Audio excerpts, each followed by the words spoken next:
Hello friends, welcome back to my channel study media. आज मैं आपके लिए लेकर आई हूँ कक्षा 10 नैतिक शिक्षा का अध्याय 16। अध्याय का नाम है संकट में बुद्धिमानी।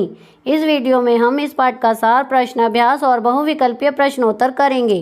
पिछली वीडियो में मैंने आपको अध्याय 15 महात्मा बुद्ध व उनकी बौद्ध कथाएं पाठ का सार, प्रश्न अभ्यास और बहुविकल्पीय प्रश्नोत्तर करवाए थे। अगर आप मेरे चैनल पर नए हैं और अभी तक आपने मेरे चैनल को सब्सक्राइब नहीं किया है तो प्लीज़ कर लें। मैंने अपने चैनल की प्लेलिस्ट में सब्जेक्ट वाइज लिस्ट डाली हुई है। आप जिस भी सब्जेक्ट के लेसन को देखना चाहते हैं मेरे चैनल की प्लेलिस्ट में जाकर उसे देख सकते हैं। तो चलिए पाठ की शुरुआत करते हैं। एक वन में वट वृक्ष की जड़ में 100 दरवाजों का बिल बनाकर पलित नाम का एक बुद्धिमान चूहा रहता था। उसी वृक्ष की शाखा पर लोमच नाम का एक बिलाव भी रहता था। एक बार एक चांडाल ने आकर उस वन में डेरा डाल दिया। सूर्यास्त होने पर वह अपना जाल फैला देता था और उसकी तांत की डोरियों को यथास्थान लगाकर मौज से अपने झोपड़े में सो जाता था। रात में अनेक जीव उस जाल में फंस जाते थे जिन्हें वह सवेरे पकड़ लेता था। बिलाव यद्यपि बहुत सावधान रहता था तो भी एक दिन उसके जाल में फंस ही गया। यह देखकर पलित चूहा निर्भय होकर वन में आहार खोजने लगा। इतने में ही उसकी दृष्टि चांडाल के डाले हुए फंसाने के लिए मांस खंडों पर पड़ी। वह जाल पर चढ़कर उन्हें खाने लगा। इतने में ही उसने देखा कि हरण नाम का नेवला चूहे को पकड़ने के लिए जीभ लपलपा रहा है। अब चूहे ने जो ऊपर की ओर वृक्ष पर भागने की सोची तो उसने वट की शाखा पर रहने वाले अपने घोर शत्रु चंदक नामक उल्लू को देखा। इस प्रकार इन शत्रुओं के बीच में पड़कर वह डर गया और चिंता में डूब गया।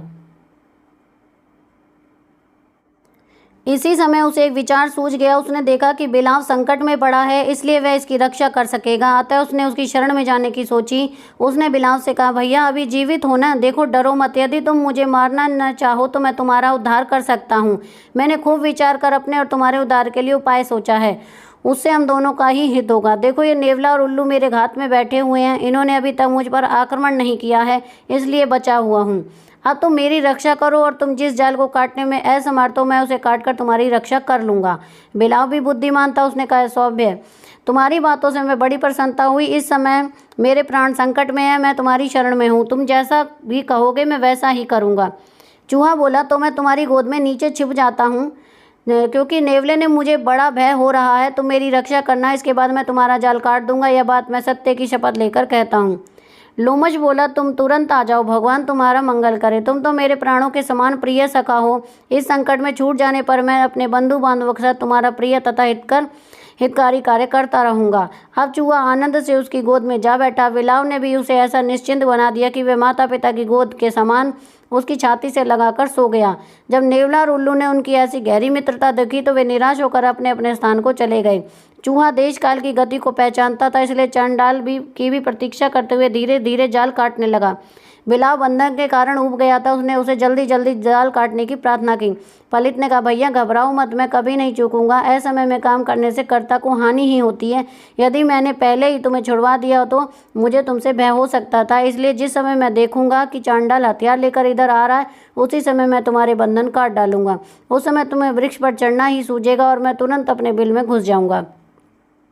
बिलाव ने कहा, भाई पहले मेरे अपराधों को भूल जाओ, अब तुम फुर्ती के साथ मेरा बंधन काट दो। देखो मैंने तुम्हें आपत्ति से देखकर तुम्हें बचा लिया, अब तुम अपना मनोमालिन्य दूर करो। चूहे ने कहा, मित्र, जिस मित्र ने से भय की संभावना उसका काम इस प्रकार करना चाहिए जैसे बाजीगर सर्प के साथ उसके मुंह में हाथ बचाकर खेलता है। जो व्यक्ति बलवान के साथ संधि करके अपनी रक्षा का ध्यान नहीं रखता वह उस मेल पत्ते भोजन के समान कैसे हितकर होगा। मैंने बहुत से तंतु को काट डाला, अब मुख्यतः एक ही डोरी काटनी है। जब चांडाल आएगा तब भय के कारण तुम्हें भागने की सूझेगी। उसी समय मैं तुरंत डोरी को काट डालूंगा। तुम बिल्कुल न घबराओ। इसी तरह बातें करते करते वह रात बीत गई। लोमच का भय बराबर बढ़ता गया। प्रातःकाल परिधि नामक चांडाल हाथ में शस्त्र लिया आता दिखा। वह साक्षात यमदूत के समान जान पड़ता था।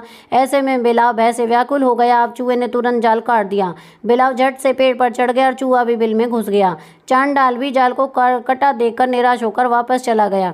अब लोमच ने चूहे से कहा, भैया तुम मुझसे कोई बात किए बिना ही बिल में क्यों घुस गए? अब तो मैं तुम्हारा मित्र हो गया हूँ और अपने जीवन की शपथ करके कहता हूँ कि अब मेरे बंधु बांधव भी तुम्हारी इस प्रकार सेवा करेंगे जैसे शिष्य लोग गुरु की सेवा करते हैं।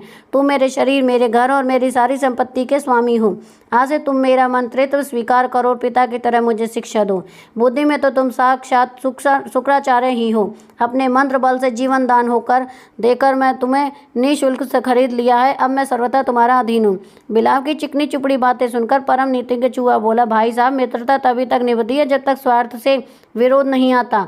मित्र वही बन सकता है जो कुछ काम आ सके तथा जिसके मरने से कुछ हानि हो, तभी तक मित्रता चलती है। न मित्रता कोई स्थायी वस्तु है और न शत्रुता। स्वार्थ की अनुकूलता प्रतिकूलता से ही मित्र तथा शत्रु बनते रहते हैं। समय के फेर से कभी मित्र ही शत्रु तथा कभी शत्रु ही मित्र बन जाता है। हमारी प्रीति भी एक विशेष कारण से हुई है। अब जब तक वह कारण नष्ट हो गया तो प्रीति भी नहीं रही। मुझे खा जाने के सिवाय मुझसे तुम्हारा कोई दूसरा प्रयोजन सिद्ध नहीं होने वाला है। मैं दुर्बल, तुम बलवान, मैं भक्षक, तुम भक्षक ठहरे, अतः तुम मुझसे भूख बुझाना चाहते हो। भला जब तुम्हारे प्रिय पुत्र और स्त्री मुझे तुम्हारे पास बैठा देखेंगे तो मुझे चट करने वे क्यों चूकेंगे? इसलिए मैं तुम्हारे साथ नहीं रह सकता। यदि मेरे किए उपकार का ध्यान तुम्हें रहे तो यदि कभी मैं चूक से तुम्हारे सम्मुख आ जाऊं तो मुझे चट न कर जाना। पलित ने जब इस प्रकार खरी खरी सुनाई तो बिलाव ने लज्जित होकर कहा, भाई, मैं सत्य की शपथ खाकर कहता हूँ, तुम मेरे परम प्रिय और मैं तुमसे कोई द्रोह नहीं रख सकता। तुम्हारे कहने से मैं अपने बंधु बांधवों के साथ प्राण तक त्याग सकता हूँ। इस प्रकार बिलाव ने जब चूहे की और भी प्रशंसा की तो चूहे ने कहा, आप वास्तव में बड़े साधु हो, आप पर मैं पूर्ण प्रसन्न हूँ। तथापि मैं आप में विश्वास नहीं कर सकता। इसलिए लोमश जी, मुझे आपसे सर्वथा सावधान रहना चाहिए और आपको भी जन्म शत्रु चंडाल से बचना चाहिए। चंडाल का नाम सुनकर बिलाव भाग गया और चूहा भी बिल में चला गया। दुर्बल और अकेला होने पर भी अपने बुद्धि बल से पलित कई शत्रु से बच गया। अब हम इस पाठ के प्रश्न अभ्यास करेंगे। पहला प्रश्न है, पलित नाम का चूहा 100 दरवाजे वाले बिल में क्यों रहता था? उत्तर, पलित नाम का चूहा अपने दुश्मन बिलाव के पास रहता था। बिलाव हमेशा उसे खाना चाहता था, इसलिए वह बुद्धिमान चूहा 100 दरवाजों के बिल में रहता था ताकि बिलाव उसके घर का सही रास्ता न ढूंढ ले। प्रश्न 2, लोमश बिलाव के जाल में फंसने पर पलित निर्भय क्यों हो गया? उत्तर, क्योंकि उसका सबसे बड़ा दुश्मन लोमश चंडाल के जाल में फंस चुका था, इसलिए वह अब निर्भय हो गया। प्रश्न 3, किन किन परिस्थितियों में चूहा बिलाव की शरण में चला गया? उत्तर, नेवला और उल्लू की नज़र चूहे पर पड़ चुकी थी और वह उसे खाने के लिए घात लगाकर बैठे हुए थे। उसका दुश्मन बिलाव जाल में फंसा हुआ था। अपनी जान बचाने के लिए चूहा बिलाव की शरण में चला गया।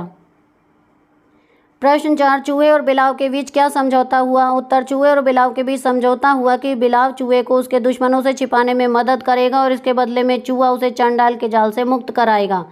प्रश्न 5, चूहे ने बिलाव के बंधन काटने में जानबूझकर देरी क्यों की? उत्तर, क्योंकि चूहा जानता था बिलाव आज़ाद होते ही उसे खा जाएगा, इसलिए चूहे ने बिलाव के बंधन काटने में जानबूझकर देरी की।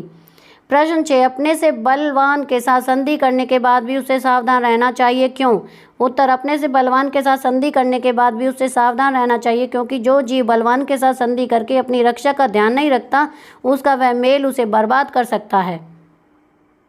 प्रश्न 7, क्या चूहे ने बिलाव की चिकनी चुपड़ी बातों पर विश्वास न करके समझदारी का परिचय दिया? हाँ या नहीं के पक्ष में विचार करो। उत्तर, हाँ, चूहे ने बिल्कुल समझदारी का परिचय दिया। हो सकता था बिलाव उसे अपनी बातों में फंसाकर उसे खा जाता। प्रश्न 8, बिलाव से पीछा छुड़ाने के लिए चूहे ने अंत में क्या किया? उत्तर, चूहे ने बिलाव को चंडाल के जाल से बिल्कुल अंतिम क्षणों में छुड़वाया, जिससे बिलाव के पास उसे खाने का समय नहीं था, इसलिए बिलाव और चूहा अपने अपने रास्ते चले गए। प्रश्न 9, अपने स्वाभाविक शत्रु से संकट में किया गया समझौता मित्रता का आधार बन सकता है या नहीं? अपने अनुभव के आधार पर बताओ। उत्तर, शायद नहीं, क्योंकि वह शत्रु आपको हानि पहुंचा सकता है।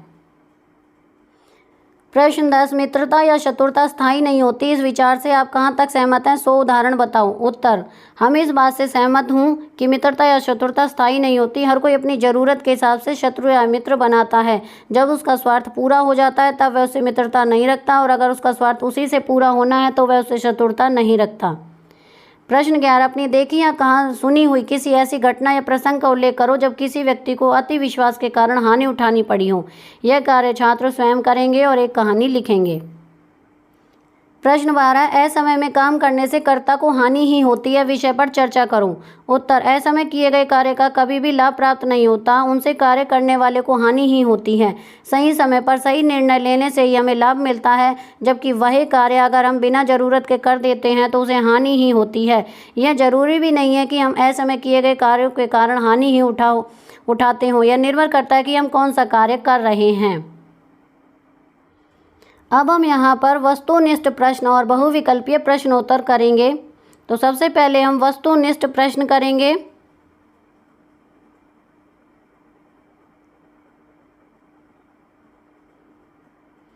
वस्तुनिष्ठ प्रश्न 4 हैं और उसके बाद अब हैं बहुविकल्पीय प्रश्नोत्तर।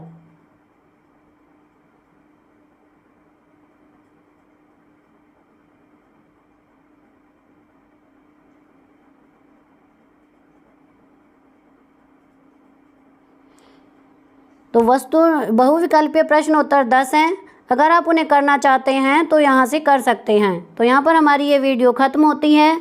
अगली वीडियो में मैं आपको अध्याय 17 नियम अनुशासन सभ्य जीवन का आधार पाठ का सार प्रश्न अभ्यास और बहुविकल्पीय प्रश्नोत्तर करवाऊंगी। आपको मेरी ये वीडियो कैसी लगी मुझे कमेंट करके ज़रूर बताएं। मेरी वीडियो को लाइक करें, शेयर करें और चैनल को सब्सक्राइब करना ना भूलें। Thank you.